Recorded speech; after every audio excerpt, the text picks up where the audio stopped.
Imagine this. You've done absolutely everything right. You bought the most expensive, heavy-duty lock for your front door. You've got the camera, the deadbolt. Mm-hmm. You leave for work. You double-check that handle lock tight. You feel completely secure. But then you come home, you unlock that heavy door with your key, you walk into your living room, and there's a stranger sitting on your couch. Oh, wow. Eating your snacks, watching your TV. That's the ultimate violation. Right. And here's the kicker. The lock wasn't broken. The door wasn't forced open. They didn't pick your pocket for the key. They sort of walked in right behind you when you weren't looking, and they never left. That is a terrifying image, but honestly, it is the perfect analogy for what we're digging into today. It's the digital equivalent of someone slipping through the door while it's, strictly speaking, already open.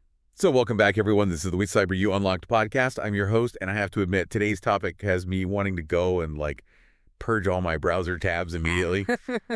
We are doing a deep dive into session hijacking. Good to be here. And to help me navigate this, and hopefully calm me down a bit, I'm joined by our resident security expert. I don't know if I can promise to calm you down today. This is one of those topics where the more you know, the more you start looking over your shoulder. Oh, great. Well, we should mention right up front that this entire deep dive is powered by some really incredible intelligence from WeCyberYou. That's WeCyberYou.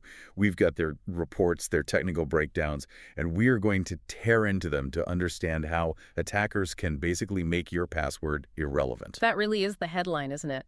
We spend our whole digital lives being told, make a strong password, use 20 characters, add a special symbol. Right. And don't get me wrong, that stuff matters. But session hijacking completely sidelines that whole process. The attacker isn't trying to log in as you. They're trying to be you after you've already logged in. Okay, so let's unpack that. Because to the average person, and I'm including myself here, logging in and being me seem like the exact same thing. If I'm on my bank account, I'm logged in. How does someone become you without that password? Okay, so if we look at the WeCyberYou data, session hijacking is defined as a cyber attack where an attacker takes control of an active user session. Active. That word active is the load-bearing wall of this whole concept. Meaning the heavy lifting, the authentication, checking my password, that's all finished. It's done. Think about how the web actually works. The internet, by default, is what we call stateless. Stateless. What does that mean here? It means it has no memory. Every time you click a link or refresh a page, the server treats you like a complete stranger. It doesn't remember that you just logged in 10 seconds ago. Which would be a nightmare. I have to type my password for every single email I open. Exactly. It would be completely unusable. Yep. So, to solve that amnesia, the system creates a session identifier or a session token. It's usually a long string of random characters, and it's stored in a cookie on your browser. Okay. That token is your temporary ID card. It tells the server, hey, remember me? I'm the guy who just logged in. Okay, I love a good analogy. The notes from WeCyberYou had a great one about a club. It's the best way to visualize it. Think of your password as your ID at the door of a club. Okay. You wait in line, the bouncer checks your face, checks your ID, that is the login. Once you pass that check, what happens? They stamp my hand. Uh-huh. Or they give me a wristband. Right, that wristband. Once you have it, do you need to show your ID to the bartender to get a drink? No, I just flash the wristband. What on? Yeah. The bartender sees the wristband and knows, okay, this person's been vetted, they're allowed to be here. In the digital world, the session token is that wristband. And so, session hijacking is someone stealing my wristband. Or copying it. Imagine if someone in the club 3D printed a wristband that looked exactly like yours. They put it on. Now they walk up to the bar. They order drinks on your tab. The staff isn't checking their face. The system isn't checking the password anymore. It's just checking for a valid wristband. That feels like a huge vulnerability because we protect the password with our lives. We hide it. We use a password manager. But this token, this wristband, it's just kind of floating around. It's being passed back and forth constantly. Every time you click a link, your browser is basically shouting, here's my wristband, to the server. And that is what the hackers exploit.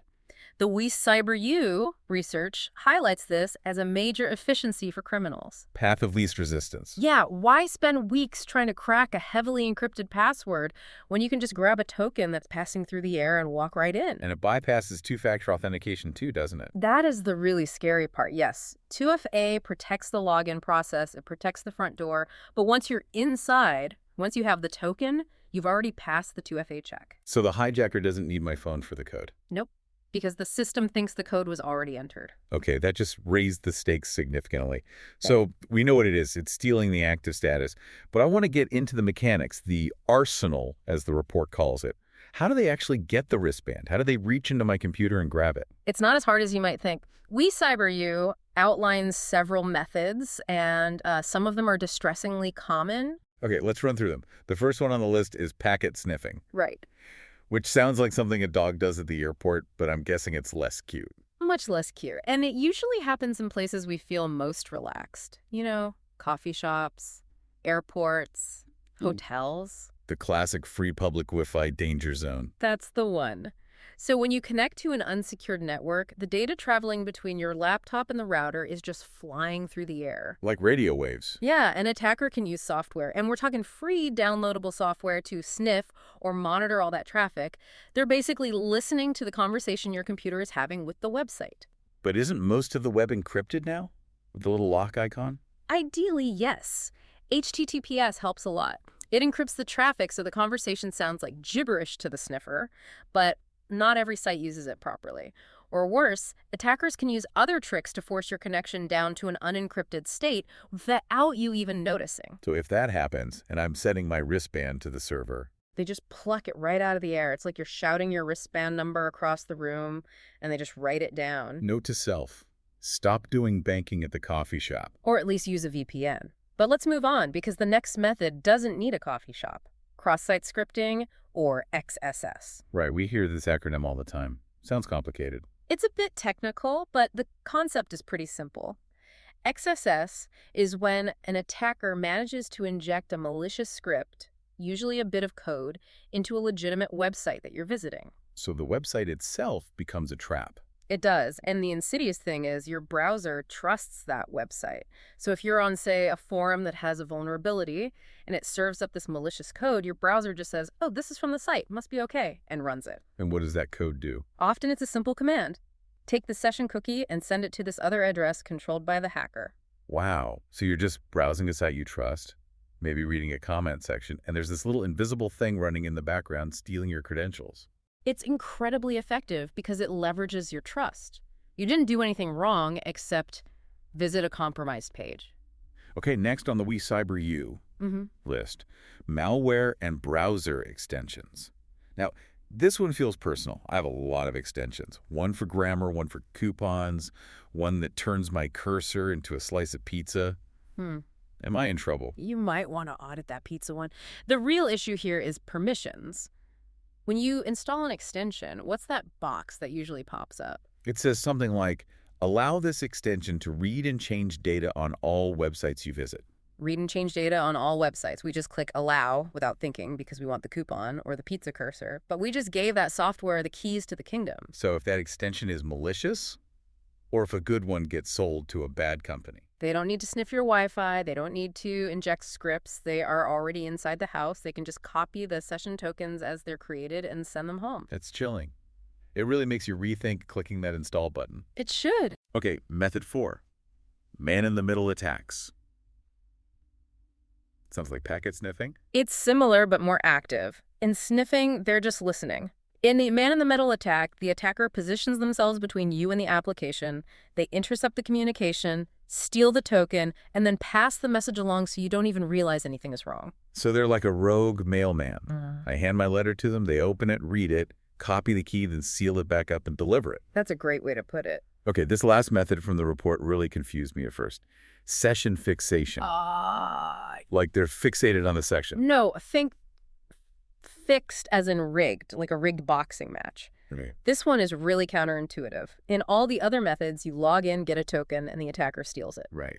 In session fixation, the attacker gives you the ID they want you to use. Wait, they give me the wristband. Yes. Imagine an attacker goes to a website. They start a session but don't log in, so they get a generic session ID. Then they send you a link, maybe in a phishing email, that has that specific session ID embedded in it. So I click the link. You click the link, you go to the login page. The system sees the ID in the URL and says, okay, we're using the session ID. Then you type in your username and password, you authenticate, and now That session ID that they gave you is valid. But the attacker already knows what it is. Exactly, because they gave it to you. So they're just sitting there refreshing their page, waiting for you to log in. The moment you do, they're logged in too. They didn't have to steal anything. That's devious. It's like someone handing me a key to a hotel room, saying, go ahead, check in, knowing they have the spare key in their pocket. That's a very accurate description. So, okay, they're in. They sniff the Wi-Fi. They used a bad script, whatever. They have my token. What can they actually do? Well, this is where the impact becomes so severe, because to the system, the attacker is you. The WeCyberYou report breaks this down into 3 main areas: access, impersonation, and escalation. Let's start with access. I assume that just means they see what I see. Yes, if it's your email, they read your private messages. If it's a cloud drive, they see your photos, your tax documents. But think bigger. Think about single sign-on. Oh, right. Like using your Google or Facebook account to log into other things. Exactly. If I hijack your active Google session, I don't just have your Gmail. I might have your Drive, your photos, maybe even access to dozens of third-party sites you've logged into with Google. It's a domino effect. Which leads right into impersonation, performing actions on your behalf. This is where the reputation damage can happen, right? Absolutely. I mean, think about the havoc. They can send messages from your account. They could email your boss and quit your job, post offensive stuff on your social media. Or send phishing links to all my friends and family. Which is incredibly effective. If you send your mom a link, she's going to click it, you know? The attacker leverages your trusted relationships. And financial stuff. Definitely. If the session is for an e-commerce site or your bank, they could try to transfer money or buy things. The fraud detection might not even trigger because the request is coming from a logged-in user with a valid token. And the third one, escalation. This sounds more corporate. It is the nightmare scenario for businesses. Let's say a regular employee gets session hijacked. Okay, the attacker is inside the corporate network. From there, they don't sit still. They look for ways to move deeper. They use that first account as a stepping stone. Right. They try to find an admin console or a database that was left open. They try to grant themselves higher level rights. They can turn a small breach of one user into a total system compromise. It's just terrifying how much damage can be done without ever needing a password. Yeah. So if the system thinks the attacker is me, how on earth would I even know I've been hijacked? It's really difficult. Remember, this isn't a failed login attempt. You're not going to get that email saying someone tried to access your account. Right. But there are warning signs if you're paying attention. Okay, give us the checklist. What are the red flags? The first one is arguably the most annoying, but also the most important: unexpected logouts. Which is funny because usually we just get annoyed when that happens. We think it's a glitch. Ugh, I have to sign in again. We assume it's a bug, but you need to ask why. If you're suddenly kicked out of your account, it might mean the attacker has logged in from somewhere else, and the service only allows one active session. Or worse, they've logged in, changed your password, and invalidated your session to lock you out. So if my Spotify suddenly says listening on another device, I should be worried. In Spotify, maybe your brother is using your account. But if it's your primary email or your bank, absolutely panic. An unexpected disconnect is a massive red flag. What about, seeing things they didn't do? That's the second sign. Unrecognized activity. You have to be observant. Seeing messages in your sent folder you didn't write. Seeing items in your shopping cart you didn't add. I feel like I barely look at my sent folder. I just write and fire. And attackers count on that. We look at the inbox, not the outbox. Yeah. But if you see a login history entry from a device you don't own, that's the smoking gun. And the third sign? Structural changes. Your recovery email address has been altered. Your security questions were changed. Oh, that's smart. They're changing the locks while they're inside so that when you finally figure it out, you can't get back in. That's exactly right. They're securing their hold on the account. It just highlights how fragile that active state is. We take it for granted.